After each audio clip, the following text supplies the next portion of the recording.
We need to talk about the UHC healthcare shooting. On the morning of December 9th, 2024, United Healthcare CEO Brian Thompson was walking through a bustling Manhattan on his way to an investors conference at the Hilton Midtown. As we all know, he would never end up reaching his destination. At 6:40 a.m., according to security camera footage, a masked assassin emerged with a 3D printed pistol, striking Thompson multiple times from behind before fleeing from the scene on a bike. Thompson would later be pronounced dead at the hospital. A manhunt would soon unfold. Police searched far and wide for the gunman, releasing images to the public of possible suspects. News soon spread that the person of interest was seen on security footage entering an interstate bus depot, and police later announced that the suspect had likely left the state of New York. 5 days later, an arrest would be made at a McDonald's in Altoona, Pennsylvania, 286 miles away from the scene of the crime. Police charged 26-year-old Luigi Mangione with first-degree murder, as well as a list of other charges. He was allegedly found with a manifesto detailing why he committed the crime, and police have said his fingerprints were found near the scene. The gun recovered from Mangione also matches the shell casings that were found at the scene as well. There are numerous routes that I could take this video down, but I believe the most important conversation that needs to be had surrounding this event is about the public reaction to it. While many were shocked by the events, others went as far as cheering it on, and some even called for more shootings. This, I believe, is the key reason that Luigi Mangione's alleged actions, and his subsequent trial, will be remembered for a long time. How some people have reacted to this case demonstrates something much greater than a simple lack of empathy. But before we get into what I mean by that, let's take a minute or two to review some of the biggest reactions to Thompson's murder.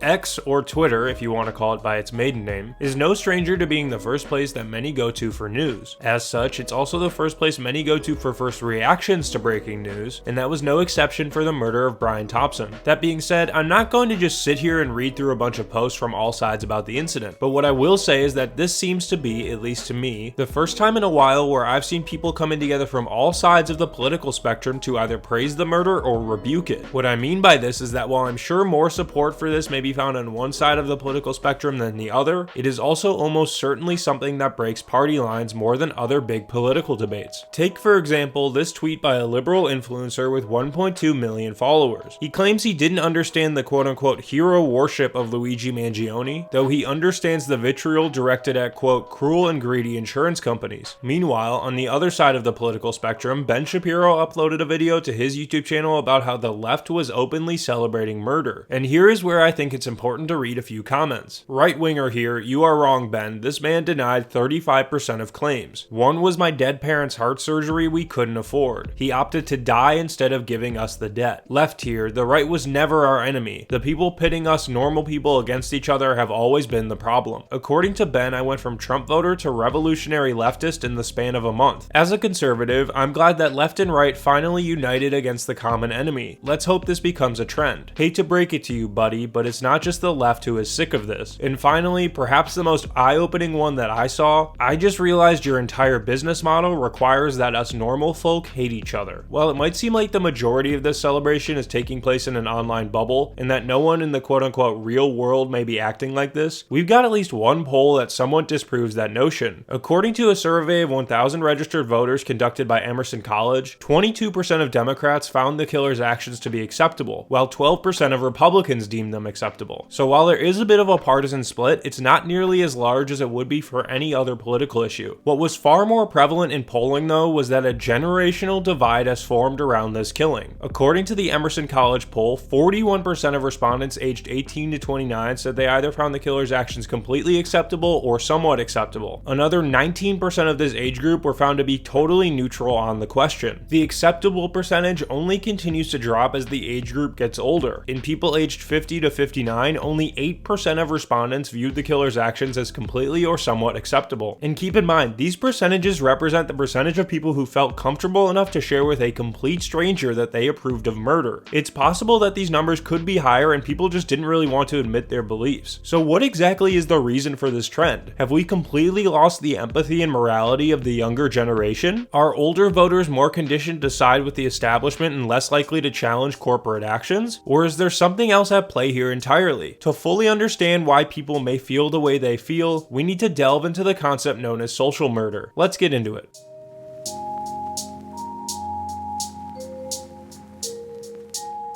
In the first few days following the murder of Brian Thompson, it's very possible you may have seen this cartoon floating around on social media. This cartoon depicts the different types of murder, one where a man has been shot dead by an assassin, and another where a patient dies after being denied a health coverage claim by a health insurance company while a person sitting at a desk, presumably the CEO of the company or some other high-ranking official, profits from the denial claim. What many people didn't realize though is that this cartoon doesn't represent a new idea by any means. In fact, its origins trace all the way back to 1845, where German philosopher Friedrich Engels first coined the term. That's right, I'm talking about social murder. Engels' first mention of social murder came in his work called The Conditions of the Working Class in England. In the work, Engels writes, quote, "When one individual inflicts bodily injury upon another such that death results, we call the deed manslaughter. When the assailant knew in advance that the injury would be fatal, we call his deed murder. But when society places hundreds of proletarians in such a position that they inevitably meet a too early and an unnatural death, one which is quite as much a death by violence as that by the sword or bullet, when it deprives thousands of the necessaries of life, places them under conditions in which they cannot live, forces them through the strong arm of the law to remain in such conditions until that death ensues, which is the inevitable consequence, knows that these thousands of victims must perish, yet permits these conditions to remain, its deed is murder just as surely as the deed of the single individual. Disguised, malicious murder, murder against which none can defend himself, which does not seem what it is because no man sees the murderer, because the death of a victim seems a natural one since the offense is more one of omission than of commission, but murder it remains." In other words, Engels is arguing that if one person hurts another person and that person dies, we call it manslaughter. But when society puts many poor people in situations where they are sure to die early and unnaturally, like not giving them what they need to live or making them stay in bad conditions where they can't survive, and knows this will happen but does nothing, that's also murder. It's a sneaky, hidden kind of murder because you can't see who's doing it, and it looks like people are just dying naturally, yet it's still murder because society is letting it happen by not acting. That is the basis of social murder, and it's the exact reason as to why Brian Thompson was killed, as well as why a decent percentage of people believe the killer's actions to be acceptable. Allow me to elaborate a bit more though. If we go by Engels' definition of social murder, it seems pretty clear that Thompson could have been found guilty of such. United Healthcare had a denial claim rate of 9% in 2019. In 2024, their denial claim rate was 32%. Thompson became CEO of United Healthcare in 2021, and it could be argued that he is indirectly responsible for thousands of deaths in the United States. Under his leadership, UHC's profit went from $12 billion a year to $16 billion a year. While you can say that Thompson didn't have direct control over the rise in denial claim rates, his level of influence cannot be denied, and to call him entirely innocent is ignorant to the bigger picture. Now, to be very clear, that's not me saying that Thompson deserved to be executed in the streets. It's very far from that, and I personally believe that letting anyone play judge, jury, and executioner is a very dangerous game to be playing. We should not kill anyone just because they're deemed bad by a certain number of people in society. That being said, our governing system is not set up properly to punish executives who cause harm to the American people. Everything that Brian Thompson did was entirely legal, and there are countless examples of executives harming people in the past and getting away with it. One of these is the 2009 recession. I won't go into too much detail on that, but you should watch The Big Short. Good movie. Anyways, back to the topic at hand. I could wrap up this section with my own words, but I feel that Sarah Jones, a senior writer for Intelligencer, summarized everything far better than I ever could. In her article, The Shooting That Was Inevitable, she writes, quote, "United Healthcare does not pull a trigger and shoot its victims in the street. Instead, they suffer and may die of cancer or of heart disease or of some other treatable condition. Yet insurance companies like it bear some guilt nonetheless. A 2023 survey by the American Medical Association found that 9% of physicians blame prior authorization, the requirement that a health insurance company approve a treatment or prescription, for at least one patient's disability or even death. In reckoning with the murder of Brian Thompson, we must reckon too with its seeming inevitability, with all the choices that brought us here." Continuing on, she says, quote, "When democratic norms fail and justice feels unattainable, people will reach their limit. Some will file a lawsuit, others will make jokes on social media, and in this country, overrun with guns and violence, a few will resort to deadlier means. Thompson's death was preventable, as so many American deaths are. Until our political class concludes that life is more valuable than profit, there will be blood. If not in our streets, then in our hospitals and homes. Something has to give, and soon." And with that, it's time we move on to discuss the trial of Luigi Mangione.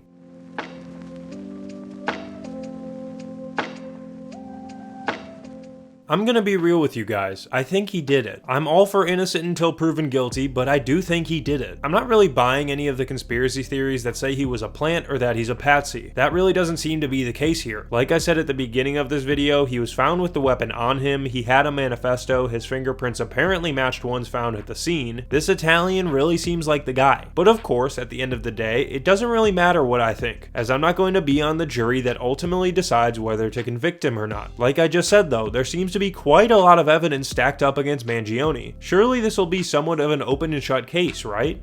Oh, okay then. That's right, folks. Despite the amount of evidence police say they have against Mangione, the courts are running into a few problems with jurors. One of the biggest issues they're having is guaranteeing a fair trial for Mangione, whose case has been so heavily publicized that it will be difficult to find jurors who don't already sway one way or the other. One attorney, according to MSN and Newsweek, has even said that jury selection, quote, may be very difficult in Luigi Mangione's murder trial as there is so much public sympathy for the alleged killer. This, of course, makes a hung jury seem more likely. For those of you who don't know, a hung jury happens when jurors cannot reach a unanimous or required majority decision after hearing a case. This usually results from a disagreement among jurors about the defendant's guilt or innocence. When a jury is deadlocked, the judge may declare a mistrial. The prosecution then decides whether to pursue a retrial with a new judge, negotiate a plea deal, or dismiss the charges entirely. This is the primary reason as to why I believe Mangione's trial has the potential to be one of the biggest public court cases in a generation. So many people will have their eyes on this when he goes to court. Mangione is being hit with federal terrorism charges on top of his murder charge, which means the death penalty is possible if he's found guilty. Meanwhile, a not guilty verdict or a hung jury would probably lead to quite a bit of outrage given overall public sentiment. Regardless of the result of the case, a lot of people are going to lose faith in the US justice system. Mangione has already pleaded not guilty to the charges, and his next court hearing is scheduled for January 18th. We'll just have to wait and see what happens next.